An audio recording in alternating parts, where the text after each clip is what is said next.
The first insult hit him before he even made it to the crosswalk. "Hey, Grandpa, that cane slowing you down, or is it the attitude?" Officer Brent Holland's voice blasted through the morning traffic, loud enough for pedestrians to turn. Marcus Lee stopped, adjusted the grip on his simple black cane, didn't turn around. But the second insult came anyway. "Yeah, keep limping away, tough guy. Bet that cane's fake like that I'm innocent face." His partner, Officer Raddick, snorted. "Probably stole it. You know how they do." A few people flinched, but no one spoke. That's how it always was. Marcus wasn't wearing a suit today. He wasn't carrying his usual briefcase. He looked ordinary. A simple sweater, black jeans, old cane. And to men like Holland and Raddick, ordinary meant target. Marcus breathed slowly. 1, 2, 3. The way the doctors taught him to manage the pain. The pain in his leg. And the pain of the world behaving exactly as expected. He stepped off the curb. "Hey, I'm talking to you," Holland barked. Marcus kept walking. The squad car screeched forward, cutting him off halfway across the street. The tires screamed. People gasped. Someone yelled, "Whoa!" But it was too late. The officers were already out of the vehicle. Raddick slammed the door hard, swagger spilling out like gasoline. "Well, well," he said, circling Marcus like prey. "You ignoring a lawful order? That's resisting. You know that, right?" Marcus lifted his eyes, calm, level. "I heard harassment," he said quietly, "not a lawful order." Raddick grinned. "Oh, he's got jokes. Holland, get your phone out. This is gonna be good." And Holland did. He actually pulled his phone out, recording like Marcus was some kind of street show. "All right, Limpy, how about you show us what's inside that coat? Or you want to play the victim first, maybe cry for the camera?" A woman across the street raised her phone, recording. A man muttered, "This is messed up." A teenager whispered, "They're gonna hurt him." But no one stepped forward. No one ever did, until it was too late. Marcus steadied his cane. His leg trembled once, a reminder of the injury that almost killed him, an injury no one here would ever believe belonged to a man like him. Holland shoved him in the shoulder. "Answer the question," he barked. "What's in the coat?" Marcus exhaled. "My wallet." Raddick pretended to gasp. "Ooh, dangerous!" Holland laughed. "Maybe it's stolen, too." Marcus reached slowly, carefully, for his inner pocket. "Stop moving!" Holland yelled suddenly, jumping back like Marcus pulled a gun. Pedestrians gasped. Raddick's hand flew to his taser. "You reach again and I'll drop you. Try me." Marcus froze. He knew the script. He'd seen it too many times. On the news, in real life, in his nightmares. He stood perfectly still. Holland swaggered closer, grabbed Marcus by the collar, yanking him off balance. The sudden jerk sent a sharp pain through his hip. He winced, but didn't fall. "Look at me when I talk to you. What are you hiding? Drugs? Weapon? Fake ID?" Marcus kept his voice calm. "No, just my wallet." Raddick smirked. "Yeah, sure, just my wallet. That's what they all say." He pushed Marcus hard. A collective gasp spread through the crowd as Marcus stumbled backward. His cane slipped, his injured leg buckled. He hit the pavement hard. The cane clattered across the street, spinning until it tapped the curb. Holland and Raddick burst out laughing. "Oh man, did you see that? Dude folded like laundry." Raddick bent over laughing. "Bro, he felt like he's been practicing." Phones came out. People recorded. Some tried to step forward, but hesitated under the officer's glare. Holland crouched beside Marcus, phone still recording. "You got a name, Slick, or should we just call you Suspect?" Marcus didn't look at him. He focused instead on his cane lying on the street, on the pain in his leg throbbing like fire, on the promise he made himself years ago. Never let them see you break. He didn't speak.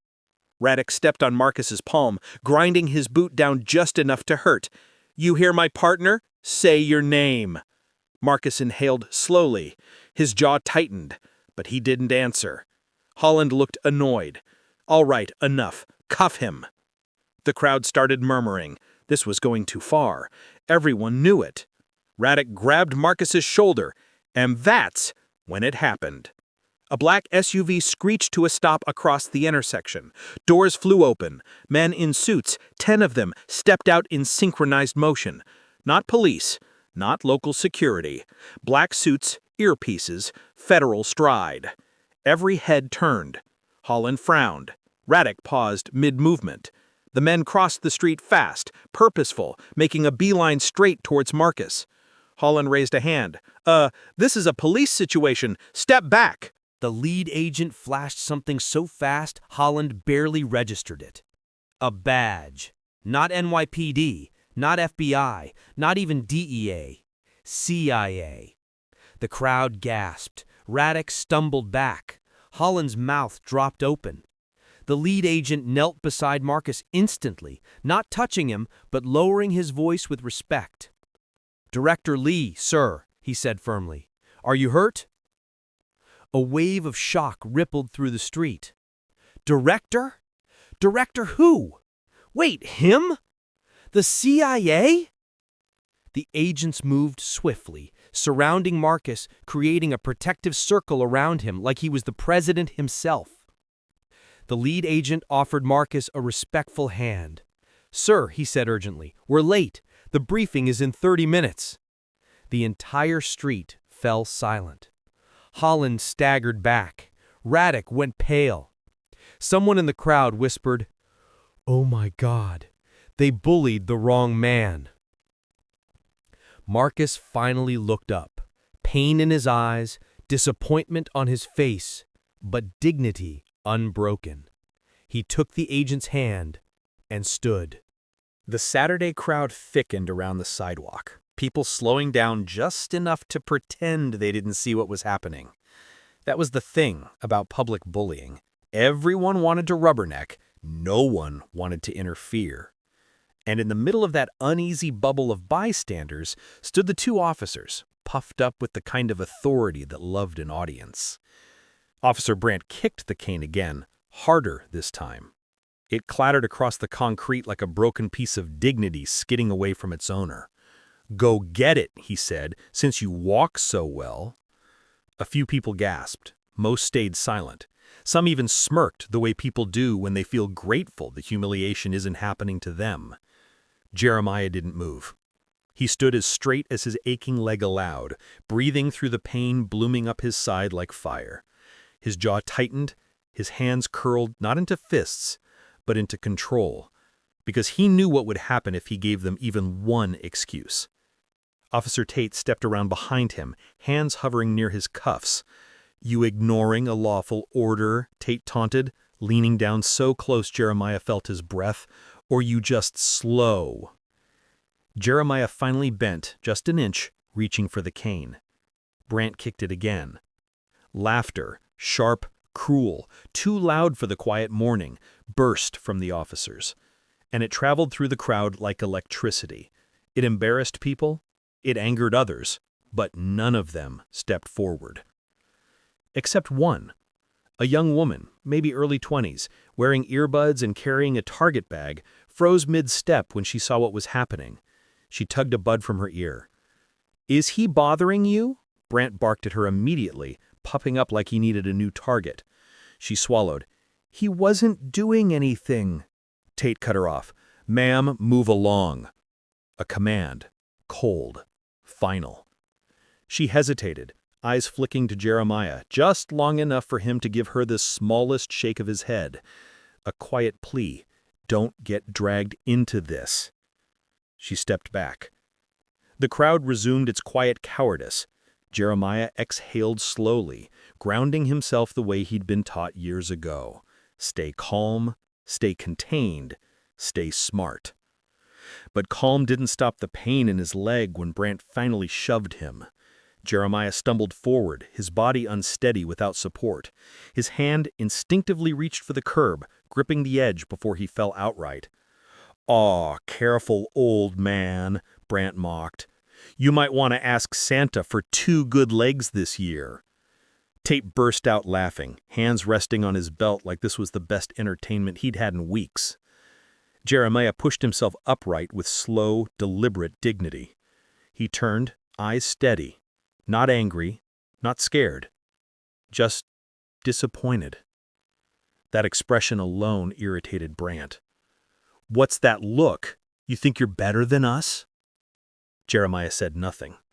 But silence has weight, and Jeremiah's silence dropped on those men like a full stone. Brant shoved him again, a hand to the chest this time. "I asked you a question." He didn't flinch. "I think you're having a very bad morning and taking it out on someone who can't fight back." "Oh, he can fight back," Tate said with a grin. "He just knows he'll lose." A ripple of discomfort spread through the bystanders. A couple pulled out their phones, hesitating, unsure whether to record. One woman whispered, "This is wrong," but didn't move an inch. Brant leaned close, breath thick with coffee and ego. "You want to see what losing looks like?" Jeremiah met his eyes, calm, controlled, measured. Years of training wrapped into one unbroken stare. And Brant, for just a split second, faltered. Only a heartbeat, but even Tate noticed. "What, you scared of the grandpa?" Tate scoffed. Brant shoved Jeremiah's shoulder like he needed to reassert dominance fast. The cane, still lying several feet away, glinted under the sun, and Jeremiah's leg trembled with the strain of keeping himself upright. Tate circled around him, like a predator that already knew its prey couldn't run. "You carrying anything, old man? Weapons, drugs, more broken bones?" Jeremiah answered calmly, "Just my wallet." "Oh, a wallet," Brant said sarcastically. "What, you expect us to believe you got money?" A small laugh erupted from somewhere in the crowd. Jeremiah's jaw tightened. Brant grabbed his arm. "Let's check it then." He reached toward Jeremiah's pocket, and that was the first time Jeremiah reacted. He didn't pull away. He didn't resist. But his hand snapped up and caught Brant's wrist mid-reach, firm but controlled, stopping him without force. The movement was fast, too fast for a man supposedly struggling to stand. Brant froze. Tate's eyes widened. The crowd murmured. Jeremiah released him immediately, stepping back, palms open. "Do not touch my personal ID." "What, you hiding something?" Tate asked, suddenly sharper, more alert. Jeremiah didn't answer. And unfortunately, silence was the wrong choice. Tate stepped forward, posture shifting from mocking to suspicious. "Turn around," he ordered. Jeremiah didn't move. Tate reached for his cuffs. "Turn around," he repeated. "Now." The tension snapped tight. People stepped back. Phones finally rose into the air. And for the first time, fear flickered across Jeremiah's eyes. Not fear of being hurt, fear of what would happen if he defended himself. Brant grabbed his other arm. Jeremiah braced, not resisting, just preparing for the fall he knew was coming. But it didn't come, because a voice, deep, authoritative, unmistakably commanding, boomed from behind the crowd. "Step away from him!" The officers froze in mid-motion. Every head turned. The crowd split like a curtain being yanked open. Boots pounded the pavement as 10 men in suits, black SUVs behind them, badges swinging, hands near concealed holsters, surged forward with speed and precision that didn't belong to police. No, this was federal. And the lead agent reached Jeremiah first, gripping his arm with urgent familiarity. Not roughly, not controlling, protectively. "Director," the agent said, voice tight with alarm, "we're late for the briefing." The crowd gasped. The officers went pale. And Jeremiah? Jeremiah finally breathed. The moment that word dropped, "Director," silence fell like a hammer. Not the kind of silence that sneaks in, the kind that slams into a place, flattening every laugh, every whisper, every smug breath still hanging in the air. The crowd seemed to inhale all at once, eyes snapping between Jeremiah and the squad of agents who had poured onto the sidewalk like a well-trained tide. Officer Brant's grip on Jeremiah's arm loosened. No, it didn't loosen.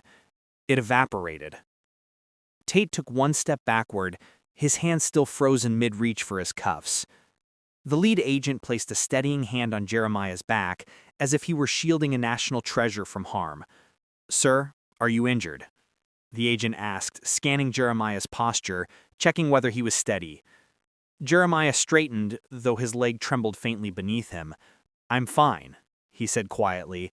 "Or I was, until—" Brandt cut in, voice cracking through panic. "Hold on. What's going on here? Who are you people?" The lead agent didn't even look at him.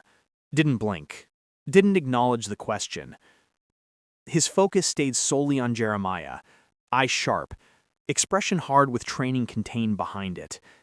"Director, your security detail has been searching for you for 40 minutes. When you didn't check in, the system flagged an alert." Tate swallowed. "Director? Of what?"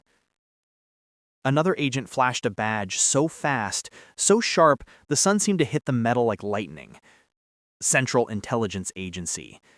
An audible rip of gasps tore across the sidewalk. Someone whispered, "CIA? For him?" Another breathed, "Oh God. Oh no." One man who'd been recording lowered his phone slowly, his hand shaking. Brandt's mouth opened and closed like he'd forgotten how language worked. Director? He didn't turn toward him. He kept his eyes on the crowd, on the young woman who had tried to intervene earlier, on the elderly man shaking his head in disgust, on the mother hugging her child closer as if shielding them from what she'd just witnessed. He wasn't gloating. He wasn't triumphant. He looked heartbroken. The lead agent stepped forward, his jaw clenched so tight it could have cut steel. "Which one of you laid hands on him?" No one answered. Not Brandt. Not Tate. Not a soul in the crowd. But the agents didn't need the answer. They'd seen enough. The posture, the fear in the bystanders' eyes, the scuff marks on Jeremiah's sleeve. One agent knelt, retrieving Jeremiah's cane from where it had rolled against a trash bin. He picked it up carefully, reverently, and brushed off the dirt as though returning a sacred object. "Sir, your cane," the agent said softly, handing it to him. Jeremiah accepted it with a nod. His hand shook slightly as he gripped it. That detail, the tremble, was not lost on anyone. And that was when Officer Brandt tried the worst possible thing he could have done. He straightened his uniform, cleared his throat, and said, "Okay, let's all just calm down." He wasn't identifying himself as anyone important. We didn't know. The lead agent turned his head slowly, a controlled movement, a scary one. "You're telling me," he said, voice low, "that you need a person's status to treat them with basic human respect?" Brandt stumbled. "No, that's not, I mean, he didn't say—" Another agent stepped forward. "He didn't have to say anything. You put your hands on a federal director. You kicked his medical device. You mocked an injury. You escalated without cause."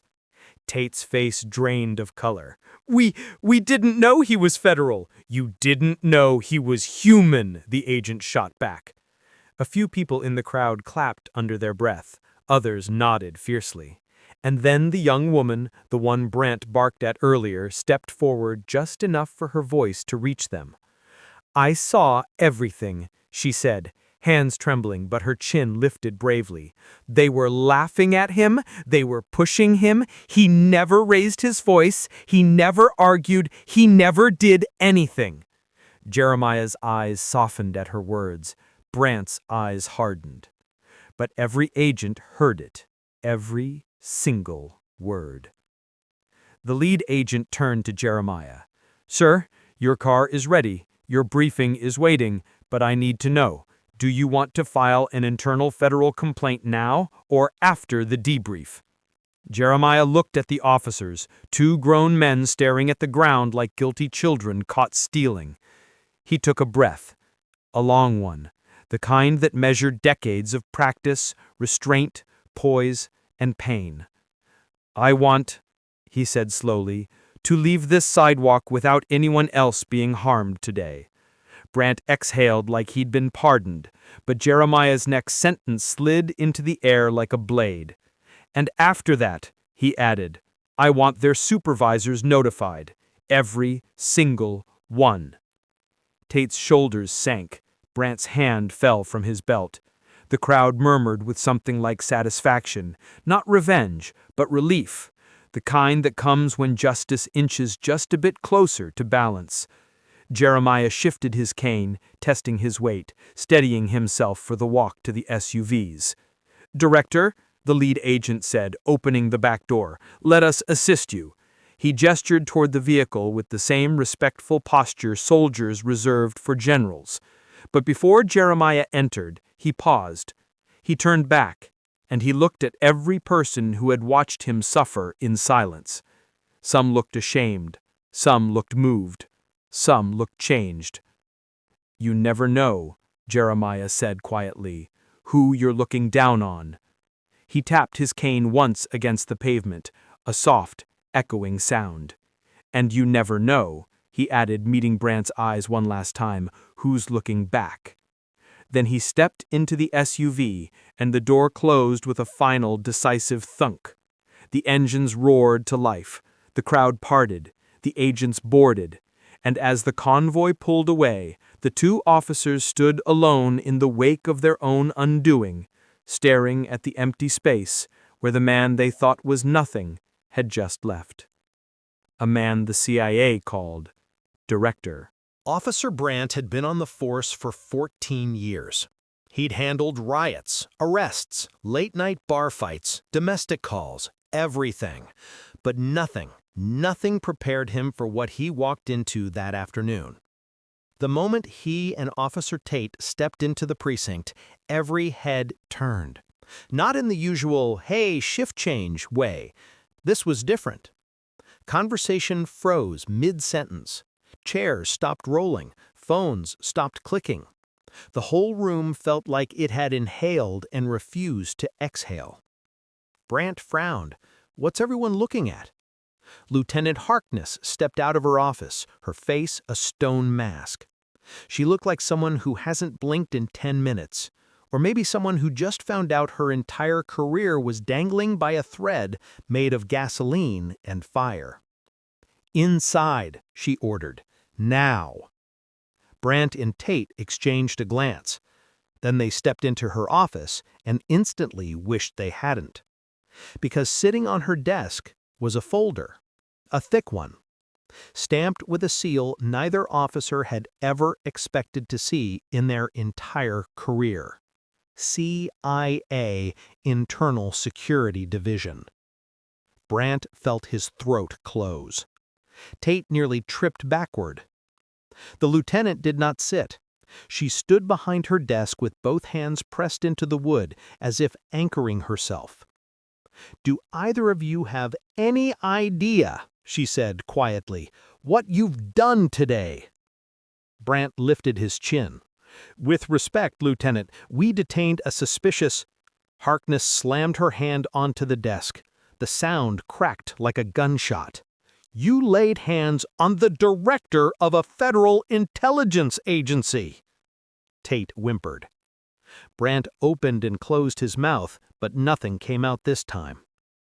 The lieutenant continued, her voice trembling with restrained fury. Do you know how many calls I've had from D.C. in the last hour? 8. Do you know how many came from the Department of Justice? 3. Do you know how many from Homeland Security? 5. She pointed to the folder. And then this arrived. This is a formal inquiry, a federal one. They want your body cams, your radio logs, your incident notes, your GPS data, your disciplinary records, everything. Brant swallowed hard.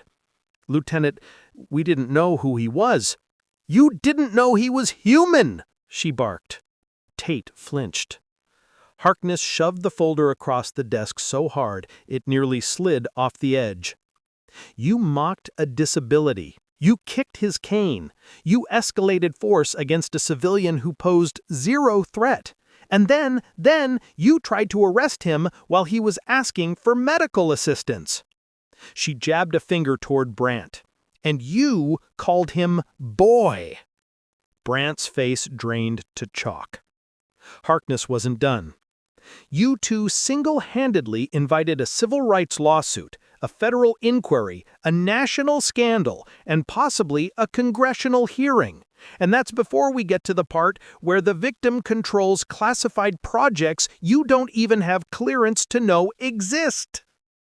Tate whispered, We didn't know he was important. The lieutenant leaned forward, her voice suddenly low and deadly calm. That is the problem. The silence after that was suffocating. Harkness finally exhaled and walked around to sit behind her desk. She pinched the bridge of her nose as if battling a migraine made of pure stupidity. Then she looked up. When the director arrived home, his security detail filed a preliminary report. It includes witness statements from at least 9 civilians, 2 business owners, and footage from 3 nearby security cameras. Brandt's knees wobbled. Tate collapsed into a chair. Harkness tossed another file on the table, this one slimmer but no less terrifying. And this is the statement the director gave. Brandt's voice cracked. What did he say? Harkness stared at him for a long, heavy moment. He said he did not wish for either of you to be criminally charged. Tate's lungs collapsed in relief. Thank God! Harkness raised a hand. But he is filing complaints directly. She tapped her desk. With the Federal Oversight Committee, the department, the city, every line of accountability we have. Brandt slumped in his seat. Lieutenant, please. Our careers. Your careers? She snapped. You're worried about your careers? She stood again, unable to sit with the anger still boiling through her. Do you have any idea how lucky you are he didn't give permission for federal charges? Because all it would have taken was one word from that man, and you'd be losing your badges before noon and your freedom before sunset. Brandt's lip trembled. Tate put his head in his hands. Harkness continued, her tone now icy calm, the scarier version of angry. You are both suspended, immediately. Badge, gun, keys, on my desk. Brandt froze. Lieutenant? Now. Her voice cracked like winter ice breaking. Brandt unhooked his badge, hands shaking. Tate followed, his gun clattering against the table because his grip was trembling so badly. Harkness collected the items, placed them in separate envelopes, and sealed them shut. Then she leaned back in her chair and looked at them both with an expression they'd never seen on her face. Not anger, not disappointment. Something heavier. Something almost sad. You two don't understand the weight of what you did out there. That man isn't just a federal employee. He's someone whose decisions affect national security. And you treated him like a threat because you didn't like the way he walked. Brandt looked like he might cry. Tate looked like he already had. And worst of all, Harkness added softly, you treated him like he was less than you, without knowing a thing about him, without giving him a chance to speak. She shook her head. Get out of my office. Brandt and Tate stood, moving as if gravity had tripled. Before they reached the door, Harkness spoke one final sentence, the one that would haunt them far longer than suspension. You never know who you're putting your hands on, and you never know when the world will find out. The door closed behind them with a hollow thud. In the silence that followed, it became clear. Their careers weren't the only thing at risk now. Their entire lives were about to be rewritten. And the country hadn't heard the story yet. But it would. Because the videos were already going viral. The sun hadn't even set before the first clip hit TikTok. A shaky 14-second video filmed by a teenager across the street. Jeremiah standing there with his cane. Officer Brandt kicking it. Jeremiah crashing onto the concrete, his sunglasses flying, his hand gripping the ground as the two officers laugh. And then, the moment 10 armed CIA agents sprint in, surround him, and one grips Jeremiah's arm like he's touching royalty. Director, we're late. The video ended there. Simple, raw, undeniable. By 6:17 p.m., it had 300,000 views. By 7:40 p.m., it had 2 million. By 9 p.m., it crossed 10 million. And by midnight, it had ignited the biggest national conversation of the year. The comments came in like a dam burst. He needed a cane and they kicked it? This is assault, not policing. If 10 CIA agents ran for him, who is this man? Find out his name. Protect him. Other videos surfaced. A store owner's security camera, a tourist's live stream, a mother recording from across the crosswalk. Angle after angle showing the same truth. Jeremiah never fought back, never yelled, never even raised his voice. He tried to steady himself on the bench. He tried to explain. He tried to breathe. But the cops never listened. And now the world was listening for him. By the next morning, every major station had the clip looped on split screens. CNN ran the chyron, disabled man slammed by police, identified as high-ranking intel official. MSNBC had the director incident, questions police can't answer. Even Fox News had civil rights investigation launched after viral cane video. No one had Jeremiah's last name. No one had confirmation of his job. No one knew why CIA agents were calling him director, which made the mystery even worse. America hates unanswered questions, and this one had the whole country on fire. Justice for Jeremiah trended #1 for 18 hours straight. Hashtag Cane Director hit 1.8 million mentions. Hashtag He Is Not a Suspect flooded Instagram and Twitter. Hashtag Who Is Jeremiah became a global obsession. One commenter wrote, "This is why people fear walking in their own neighborhoods. He was disabled, black, and quiet. That was enough." Another, "Who hurts a man leaning on a cane? What kind of heartless training is that?" And the most repeated was, "If 10 CIA agents rushed him, imagine the power he has. And imagine the patience it took not to use it." A young mother went viral explaining what she saw. He tapped his cane 3 times before crossing. That's what blind people do. The cops didn't even notice. They just mocked him. A college kid posted, "When his glasses fell off, he whispered, 'Please.' I'll never forget that." A business executive wrote, "I've seen that man before. He drinks black coffee at the corner cafe every Tuesday. He's always polite, always gentle. I had no idea who he really was." Piece by piece, the nation began building a portrait of a man they had never met. Soft-spoken, disabled, polite, brilliant, private, a ghost hiding in plain sight, until 2 officers dragged him into the spotlight. At 8:12 a.m. the next morning, the precinct released a statement. "Our officers acted in response to suspicious behavior." Within 3 minutes, 90,000 people responded with the same comment. "Walking with a cane is not suspicious." The department deleted the post, then reposted a new one. "We were unaware of the individual's identity." And America answered, "You shouldn't have to be important to be treated like a human." The department shut off comments completely, and that only made the fire burn hotter. While news anchors yelled, and police unions scrambled, and politicians tweeted, and activists marched, Jeremiah said nothing. No press conference, no statement, no spokesperson, nothing. He stayed home, in the quiet, in the shadows, just like he lived before the world found him. But silence has weight. Silence builds pressure. Silence makes the nation lean closer.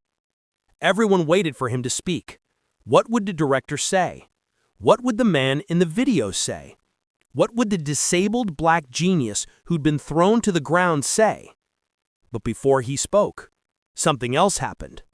Something no one expected. Something that changed the direction of the entire country. At 2:17 p.m., a screenshot began circulating online. A typed memo. Official letterhead. CIA Internal Security. Marked confidential. And addressed to CLLHAWKINS, Director of Special Analysis Unit. The letter read, "We are deeply relieved you are not severely injured. Your ongoing contributions to national safety are unparalleled. Your integrity remains an example to this entire agency." And then the line that destroyed everyone emotionally. "Thank you for continuing to serve this country, even when this country fails to see you." Those words ricocheted across the internet like lightning.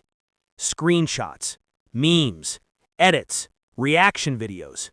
Millions wept. A disabled black man. A cane.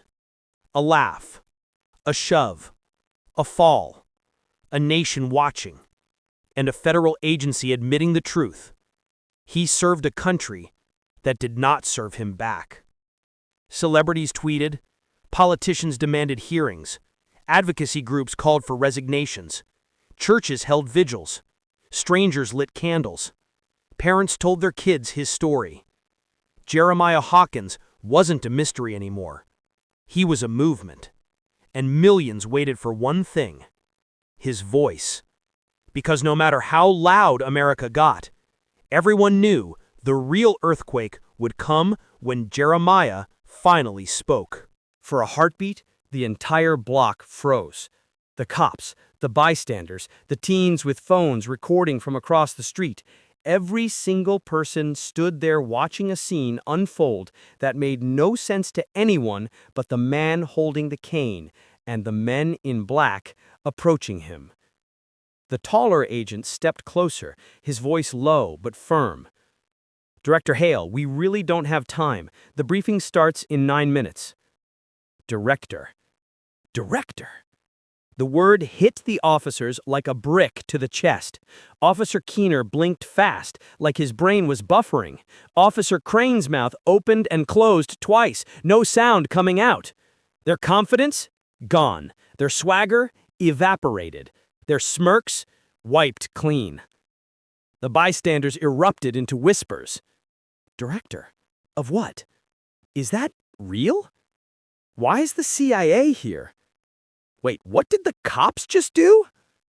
Then one teen shouted what everyone else was thinking. Yo, the cops just harassed the director of the CIA. Phones lifted, recording icons glowed red. The moment was about to go viral in real time. But Henry didn't look angry. He didn't raise his voice. He didn't even acknowledge the chaos around him. Instead, he lifted his cane, slow, calm, unshaken, and gave a small nod. Thank you, Marcus. I was just finishing up here. The calmness in his tone was scarier than yelling. It was the calm of someone with power so deep, so real, that he never needed to flex it. The agents flanked him, one on the left, one on the right, both eyes sharp, scanning the crowd. People moved out of their way like the sea parting. Every step Henry took made the officers look smaller, more foolish, more exposed under the weight of the truth unraveling around them. Officer Crane tried to speak first. Sir, Director, we didn't know." Henry stopped walking. Just stopped. He turned his head slightly, enough to give them a sideways glance over the rim of his glasses. It was the kind of look that said, "You crossed the wrong line today. The wrong man, the wrong moment, the wrong lifetime of experience you thought you could step on." Officer Keener swallowed so hard it echoed. Henry didn't say a single word. Not yet. He didn't need to. His silence was heavier than every threat they had thrown at him. Then the lead agent leaned in slightly, just enough for the officers to hear him. "You're going to want to stand by for a formal statement and lawyers." Crane's face turned white. Keener looked like he wanted to disappear. Henry adjusted his coat sleeve, shifted his cane, and walked past them, calm, dignified, and done with them. The crowd parted again. Phones kept recording. Voices kept whispering. And every single person watching knew Officer Crane hadn't moved in 3 whole minutes. He stood there frozen, eyes locked on the spot where Henry, Director Hale, had just walked away with 2 CIA agents like it was the most normal thing in the world. Keener finally snapped out of it, grabbing his partner's arm. "Bro, we are done," he whispered, panic turning his voice thin. But that was before the real panic hit, before the radios on their shoulders crackled at the same time, before the most dreaded voice in the entire precinct came through. "Unit 14, report back to the station. Now." They didn't even need to ask who it was. Captain Morris. A man with a temper that could melt steel. A man who did not like surprises. A man who absolutely did not want to learn from Twitter that his officers had manhandled the director of the CIA. Keener swallowed. "Think we can, call in sick?" Crane looked at him like he'd lost his mind. The captain's voice came again, sharper, teeth clenched between every syllable. "You two better be in my office by the time I put this radio down." The officers practically sprinted to the cruiser. At the precinct. The automatic doors slid open, but the reception area, normally loud with phones and chatter, was dead silent. Absolutely silent. Every officer stopped what they were doing and stared at them. Some shook their heads. Some mouthed, "You idiots." One whispered, "Bro, the CIA called here. The freaking CIA." Inside the captain's office, Captain Morris paced back and forth, sleeves rolled up, jaw locked, the blinds rattled every time he stomped past the window. The moment they stepped in, he exploded. "Do you two have any idea who you laid hands on today?" Crane lifted a weak finger. We didn't technically lay—" "Shut up!" The entire building heard it. "Director Henry Hale. You shoved Director Henry Hale. The man has clearance levels higher than this entire department combined. He writes national security protocols. He advises the White House. And you two, in your infinite brilliance, decided to harass him over a cane and a suspicious walk?" The officer stared at the floor. The captain slapped a folder onto the desk so hard it popped open. Inside was a still frame from a bystander's video. Henry on the ground, the officers towering over him, and the caption already going viral. "Local cops harass disabled black man moments before CIA arrives." The captain pinched the bridge of his nose. He looked 10 years older than he had that morning. "That clip has 200,000 views already. Reporters are calling. Internal Affairs is calling. And Henry Hale's office just called requesting your badge numbers." Crane felt all the blood drain from his face. Keener whispered, "Are we getting fired?" The captain's voice dropped so low it was scarier than the yelling. "Oh, you're getting more than fired." He slid 2 suspension letters across the desk, and the director has requested a formal in-person conversation with the officers who assaulted him. Both men stiffened. A conversation with the CIA director? Not what anyone wanted. 3 days later, Crane and Keener stood outside a federal building that looked more like a fortress than an office. No badges, no guns, no uniforms. Just 2 terrified men waiting to be escorted into a meeting they would have given anything to skip. A pair of CIA security officers approached. "You're the officers from the mall?" one asked, flat and expressionless. Keener nodded weakly. "Follow us." They were led down a long hallway, sterile white, humming lights, no windows, until they reached a door with a black plate. Director Henry Hale. The door opened. Henry sat inside, not in a suit, not surrounded by guards. Just him. A man with a cane, hands folded, looking far calmer than they expected. "Sit," he said. Not angry. Worse. Controlled. Measured. Crane sank into the chair. Keener looked like he might throw up. Henry studied them for a moment, then asked quietly, "Do you know how many times I've been stopped like that?" Neither answered. He tapped his cane lightly on the floor. 23 times since my injury. 19 of those times were for doing nothing, and 12 involved some kind of force. The officers swallowed hard. And you know what they always say afterward? He looked suspicious. He walked funny. We were just doing our jobs. He leaned forward. You weren't doing your jobs. You were abusing your authority. Crane tried to speak. Director Hale, sir, we didn't know it was you. Henry's eyebrows lifted. And that makes it better? You would have treated a regular citizen this way too. That's the real problem. The room felt airless. Keener finally whispered, Sir, are you going to press charges?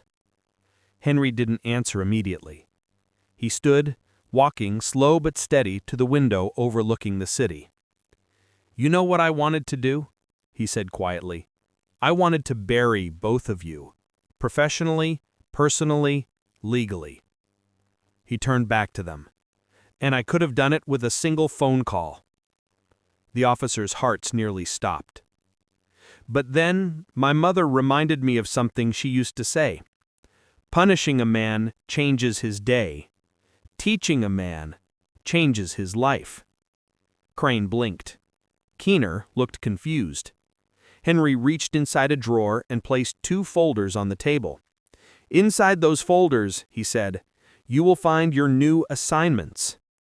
The officers exchanged terrified looks before opening them, only to find themselves staring at the last thing they expected.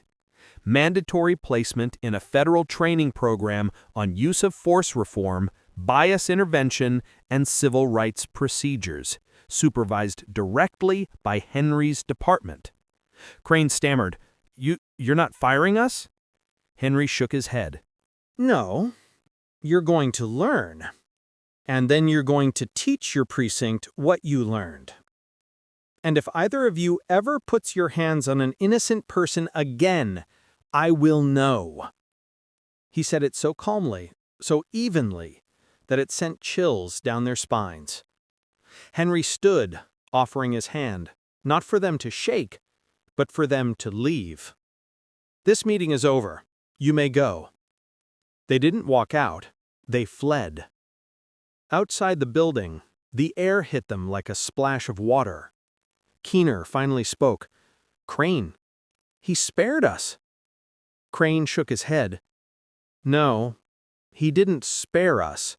He assigned us. And he was right. Across the city, Henry exited the building through a side entrance, meeting the same agents who had helped him at the mall. You handled that well, sir, one said. Henry smiled softly, tapping his cane. Power isn't how loud you shout. It's how quietly you can change someone. He stopped at the curb, letting a gust of wind push through his coat. Come on, he added. We're late. Late for what, sir? The agent asked. Henry glanced back with a smile. To work. We've got a country to run. And with that, the man 2 mall cops thought was just a black guy with a cane stepped into the black SUV, not as a victim, but as the director of the CIA.